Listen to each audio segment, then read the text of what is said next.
ನಮಸ್ಕಾರ ಎಲ್ಲರಿಗೂ. Welcome to my YouTube channel. ಇಂದು KEA 2023ರಲ್ಲಿ ನಡೆಸಿದ ಸಂವಹನ ಪತ್ರಿಕೆ ಅಂದರೆ ಕನ್ನಡ, ಇಂಗ್ಲಿಷ್ ಮತ್ತು ಕಂಪ್ಯೂಟರ್ ಪ್ರಶ್ನೆಗಳನ್ನು ಒಳಗೊಂಡಿರುವಂಥ ಪತ್ರಿಕೆ ಇದಾಗಿದೆ. ಸೊ ಇದರಲ್ಲಿ ಇಂದು ಕನ್ನಡಕ್ಕೆ ಸಂಬಂಧಪಟ್ಟಂತೆ 35 ಪ್ರಶ್ನೆಗಳನ್ನು ನಾವು ಇವತ್ತಿನ ತರಗತಿಯಲ್ಲಿ ಸಾಲ್ವ್ ಮಾಡ್ತಾ ಹೋಗೋಣ. ಯಾಕೆಂದರೆ ಕೆಲವೊಮ್ಮೆ ಹಿಂದಿನ ಪ್ರಶ್ನೆಗಳು ಪುನರಾವರ್ತನೆ ಆಗುವ ಸಾಧ್ಯತೆ ತುಂಬ ಇದೆ. ಹಾಗೂ KE ಸಂಬಂಧಪಟ್ಟಂಥ ಪ್ರಶ್ನೆ ಪತ್ರಿಕೆ ಇದಾಗಿರುವುದರಿಂದ ವಿಲೇಜ್ ಅಕೌಂಟಿಗೆ ಈ ಪ್ರಶ್ನೆ ಪತ್ರಿಕೆ ಬಿಡಿಸುವುದರಿಂದ ತುಂಬ ಉಪಯೋಗವಿದೆ. ಹಾಗಾಗಿ ಇಂದಿನ ತರಗತಿಯನ್ನು ಸ್ಟಾರ್ಟ್ ಮಾಡೋಣ. Start the class. ಸೊ ಮೊದಲನೇ ಪ್ರಶ್ನೆ, ಕದಳಿ ಎಂದರೆ ಆಪ್ಷನ್ ಎ ಕಿತ್ತಳೆ, ಆಪ್ಷನ್ ಬಿ ದಾಳಿಂಬೆ, ಆಪ್ಷನ್ ಸಿ ಮಾವು, ಆಪ್ಷನ್ ಡಿ ಬಾಳೆ. ಸೊ ಕದಳಿ ಅಂದರೆ ಇದಕ್ಕೆ ಸರಿಯಾದ ಉತ್ತರ ಆಪ್ಷನ್ ಡಿ ಬಾಳೆ. ಬಾಳೆಗೆ ಕದಳಿ ಅಂಥೇಳಿ ಕರೀತಾರೆ. ಸೊ ನೆಕ್ಸ್ಟ್ ಪ್ರಶ್ನೆ, ಬಿದ್ದರು ಕ್ರಿಯಾಪದದ ಧಾತು.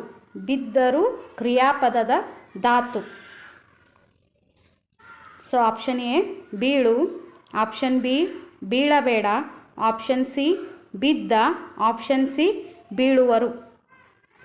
ಸೊ ಇದಕ್ಕೆ ಸರಿಯಾದ ಉತ್ತರ ಆಪ್ಷನ್ ಎ ಬೀಳು. ಬಿದ್ದರು ಕ್ರಿಯಾಪದದ ಧಾತು ಬೀಳು. ನೆಕ್ಸ್ಟ್ ಮೂರನೇ ಪ್ರಶ್ನೆ, ಮಂಕುತಿಮ್ಮನ ಕಗ್ಗದ ಕೃತಿಕಾರರು. Option A Kuvempu, B Anakru, C DVG, D BM Shri.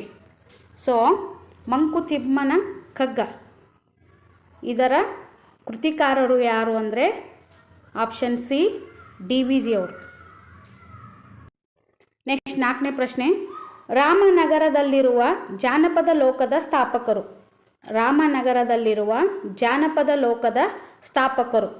HL ನಾಗೇಗೌಡರು, B Kempegowda, C Kalegowda Nagavar, D Raja Hanumegowda.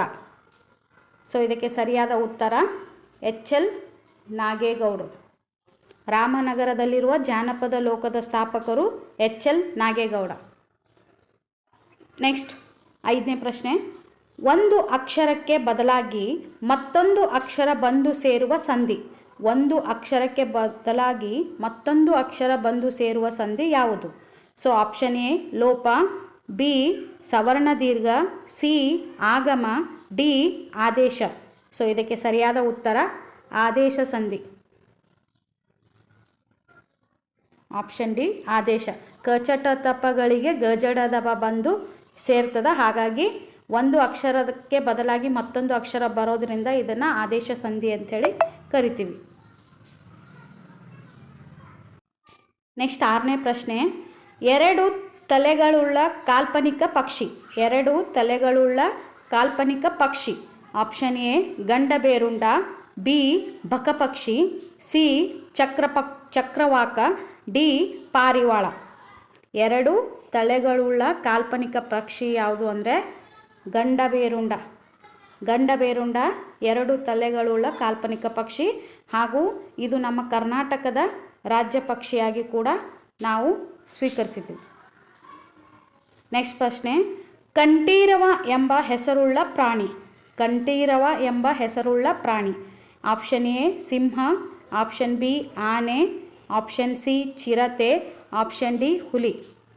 So ಇದಕ್ಕೆ ಸರಿಯಾದ ಉತ್ತರ ಕಂಠೀರವ ಎಂಬ ಹೆಸರುಳ್ಳ ಪ್ರಾಣಿ ಸಿಂಹ ಕಂಠೀರವ ಎಂಬ ಹೆಸರನ್ನು ಹೊಂದಿದೆ.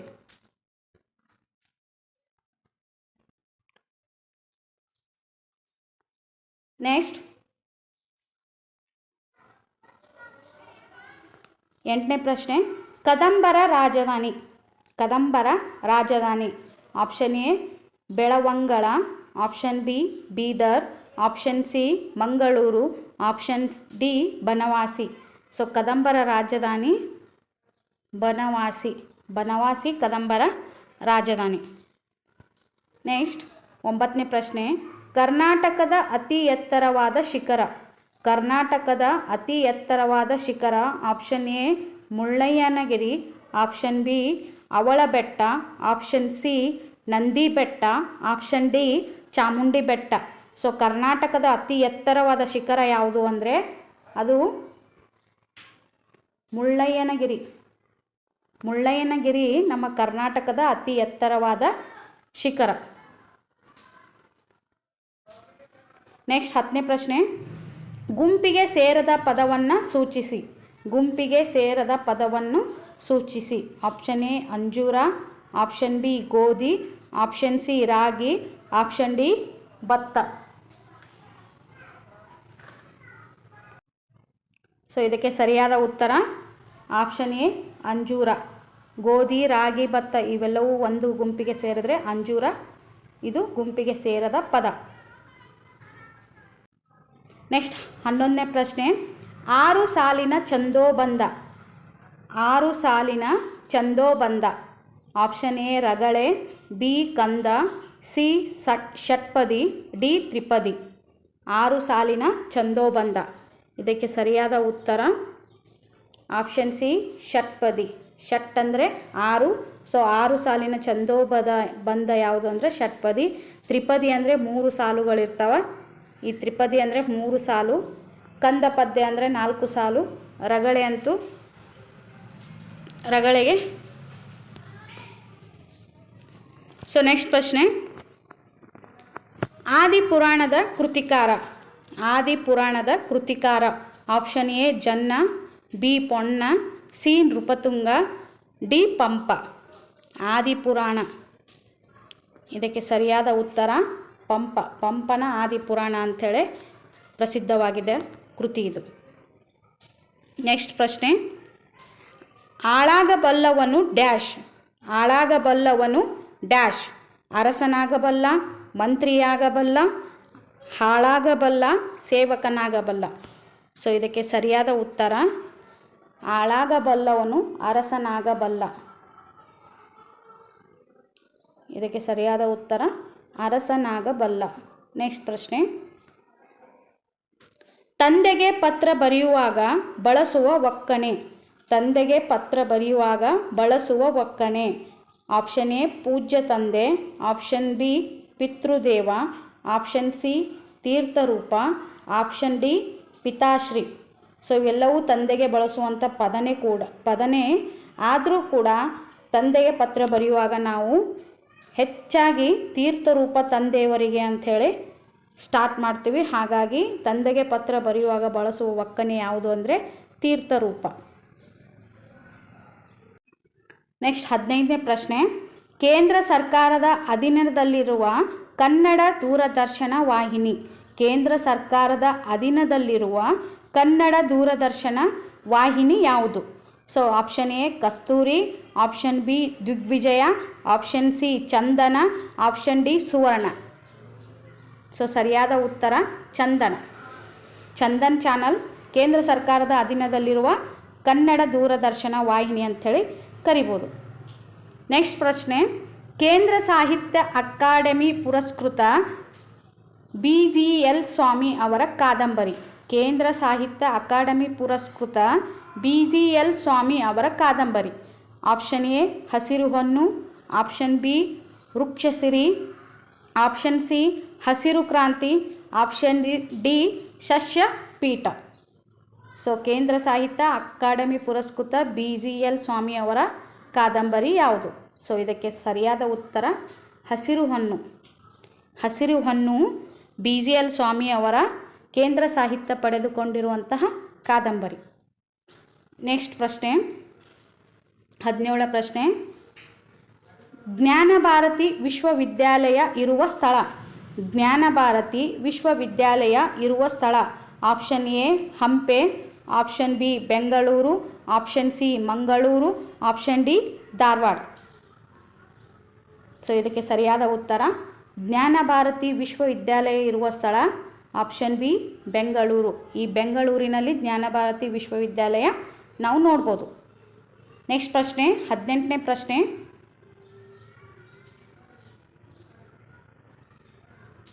ಕರ್ನಾಟಕದ ಡಾಕ್ಟರ್ HR ಸುದರ್ಶನ್ ಅವರಿಗೆ ಸಂದಿರುವ ಪ್ರಶಸ್ತಿ. ಕರ್ನಾಟಕದ ಡಾಕ್ಟರ್ HR ಸುದರ್ಶನ್ ಅವರಿಗೆ ಸಂದಿರುವ ಪ್ರಶಸ್ತಿ. Option A Booker, option B Jnanpith, option C Bharat Ratna, option D Magsaysay. ಇದಕ್ಕೆ ಸರಿಯಾದ ಉತ್ತರ ಆಪ್ಷನ್ ಡಿ ಮ್ಯಾಗ್ಸೇಸ್ ಪ್ರಶಸ್ತಿ.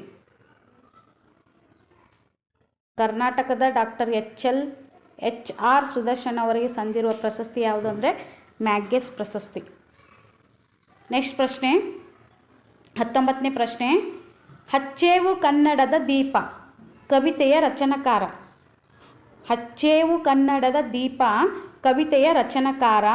Option A Channaveera Kanavi, B doctor DS Karki, C Nisar Ahmed, D Putina. So ಇದಕ್ಕೆ ಸರಿಯಾದ ಉತ್ತರ doctor DS Karki. Doctor DS Karki ಅವರು ಬರೆದಿರುವಂತಹ ಹಚ್ಚೇವು ಕನ್ನಡದ ದೀಪ, ಇದರ ರಚನೆಕಾರರು ಡಾಕ್ಟರ್ DS ಕರ್ಕಿ. ನೆಕ್ಸ್ಟ್ ಪ್ರಶ್ನೆ. ಕರ್ನಾಟಕದ ಸಂತ ಕವಿ. ಕರ್ನಾಟಕದ ಸಂತ ಕವಿ. Option A GS Shivarudrappa, B Muddana, C Shishunala Sharif, D Govinda Pai. ಕರ್ನಾಟಕದ ಸಂತ ಕವಿ. ಸೊ ಇದಕ್ಕೆ ಸರಿಯಾದ ಉತ್ತರ ಶಿಶುನಾಳ ಶರೀಫ. ಕರ್ನಾಟಕದ ಸಂತ ಕವಿ ಅಂಥೇಳಿ ಶಿಶುನಾಳ ಶರೀಫ್ ಅವರಿಗೆ ಕರಿತೀವಿ. ನೆಕ್ಸ್ಟ್ ಜೇಡರ ದಾಸಿಮಯ್ಯನ ಅಂಕಿತ. ಜೇಡರ ದಾಸಿಮಯ್ಯನ ಅಂಕಿತ ಯಾವುದು? Option A Vishweshwara, option B Shri Channa Someshwara, option C Guheshwara, option D Ramanatha. So ಸರಿಯಾದ ಉತ್ತರ ರಾಮನಾಥ. ಜೇಡರ ದಾಸಿಮಯ್ಯನ ಅಂಕಿತ ರಾಮನಾಥ. ಇನ್ನು ಗುಹೇಶ್ವರ ಅಂಕಿತ ಯಾರ್ದು ಅಂದರೆ ಅಲ್ಲಮ ಪ್ರಭುದು ಗುಹೇಶ್ವರ, ಜೇಡರ ದಾಸಿಮಯ್ಯಂದು Ramnath.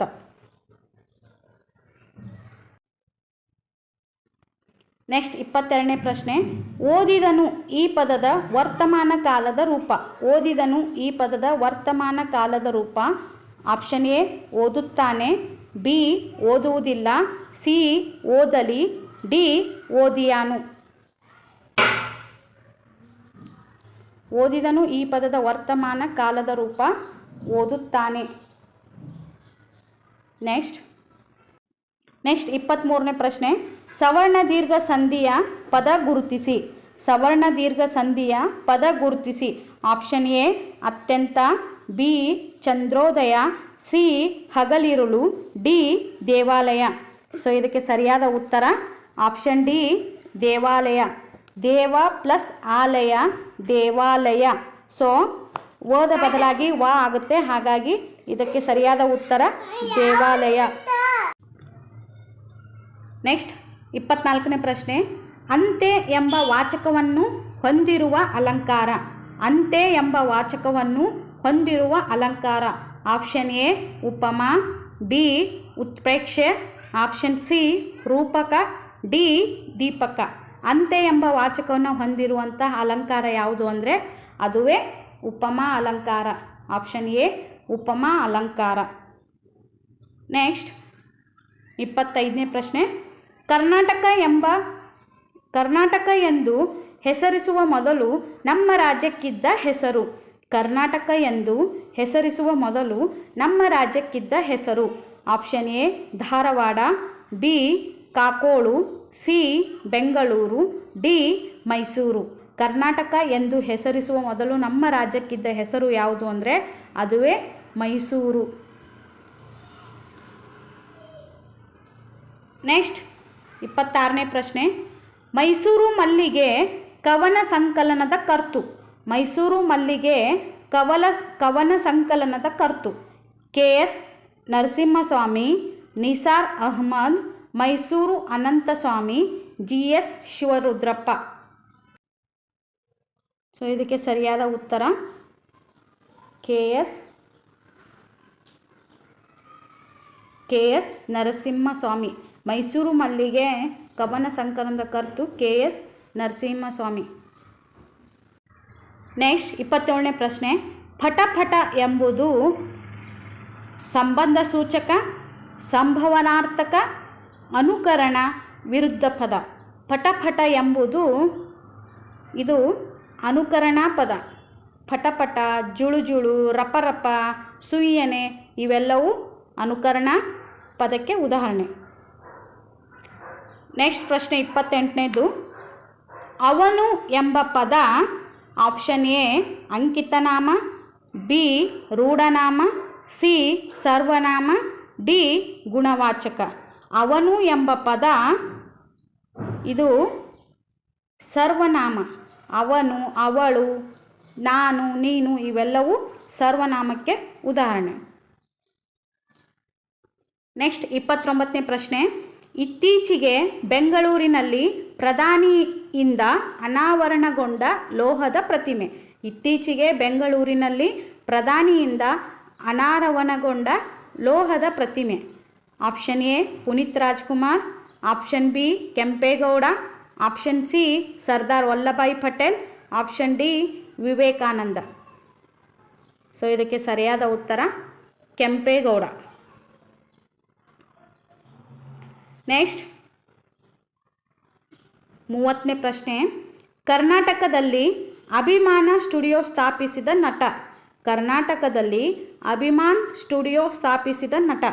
Option A T N Balakrishna, B Musuri Krishnamurthy, C Shivaram, D Dinesh. ಕರ್ನಾಟಕದಲ್ಲಿ ಅಭಿಮಾನ ಸ್ಟುಡಿಯೋ ಸ್ಥಾಪಿಸಿದ ನಟ ಯಾರು ಅಂದರೆ ಟಿ ಎನ್ ಬಾಲಕೃಷ್ಣ. ನೆಕ್ಸ್ಟ್ ಪ್ರಶ್ನೆ 31ನೇ ಪ್ರಶ್ನೆ. ಪೂರ್ವ ಈ ಪದದ ಸಮಾನಾರ್ಥಕ ರೂಪ. ಪೂರ್ವ ಈ ಪದದ ಸಮಾನಾರ್ಥಕ ರೂಪ. ಪಡುವನ, ಮೂಡನ, ತೆಂಕನ, ಬಡಗನ. ಸೊ ಸರಿಯಾದ ಉತ್ತರ ಮೂಡನ. ಪೂರ್ವದ ಸಮಾನಾರ್ಥಕ ರೂಪ ಯಾವುದು ಅಂದರೆ ಮೂಡನ. ನೆಕ್ಸ್ಟ್ 32ನೇ ಪ್ರಶ್ನೆ. ಬಾಣವನ್ನು ಹೂಡಲು ಆಗದ ಬಿಲ್ಲು ಒಗಟಿನ ಅರ್ಥ. ಬಾಣವನ್ನು ಹೂಡಲು ಆಗದ ಬಿಲ್ಲು ಒಗಟಿನ ಅರ್ಥ. Option A ಮಂತ್ರದಂಡ, B Kamana bill, C Kodanda, D ರಾಮನ ಬಿಲ್ಲು. ಬಾಣವನ್ನು ಹೂಡಲು ಆಗದ ಬಿಲ್ಲು ಯಾವುದು ಅಂದರೆ ಅದೇ ಕಾಮನ ಬಿಲ್ಲು. ಬಾಣವನ್ನು ಹೂಡಲು ಆಗದ ಬಿಲ್ಲು ಕಾಮನ ಬಿಲ್ಲು. ನೆಕ್ಸ್ಟ್ ಪ್ರಶ್ನೆ. ತಿನ್ನು ಪದದ ನಿಷೇಧಾರ್ಥಕ ರೂಪ. ತಿನ್ನು ಪದದ ನಿಷೇಧಾರ್ಥಕ ರೂಪ. ಆಪ್ಷನ್ ಎ ತಿನ್ನನು, ಬಿ ಕುಡಿಯಬೇಡ, ಸಿ ಕುಡಿ, ಡಿ ತಿಂಡಿ. ಸೊ ಇಲ್ಲಿ ಕುಡಿಯಬೇಡ, ಕುಡಿ ಅನ್ನೋದು ಸಂಬಂಧನೇ ಇಲ್ಲ, ತಿಂಡಿ ಅನ್ನೋದೂ ಕೂಡ ಸಂಬಂಧವಿಲ್ಲ. ಹಾಗಾಗಿ ತಿನ್ನು ಪದದ ನಿಷೇಧಾರ್ಥಕ ರೂಪ ಯಾವುದು ಅಂದರೆ ತಿನ್ನನು. ತಿನ್ನು ಪದದ ನಿಷೇಧಾರ್ಥಕ ರೂಪ ಅಂದರೆ ತಿನ್ನನು. ನೆಕ್ಸ್ಟ್ ಪ್ರಶ್ನೆ 34ನೇದು. ಕರ್ನಾಟಕದ ಪ್ರಸಿದ್ಧ ರಂಗನತಿಟ್ಟು ಪಕ್ಷಿಧಾಮ ಇರುವ ಸ್ಥಳ. ಕರ್ನಾಟಕದ ಪ್ರಸಿದ್ಧ ರಂಗನತಿಟ್ಟು ಪಕ್ಷಿಧಾಮ ಇರುವ ಸ್ಥಳ. Option A Belgaum, B Malur, C Karwar, D Srirangapatna. So ಈ ಪ್ರಶ್ನೆ ಅಂತೂ ತುಂಬ ಸಾರಿ ರಿಪೀಟ್ ಆಗಿದೆ ಫ್ರೆಂಡ್ಸ್.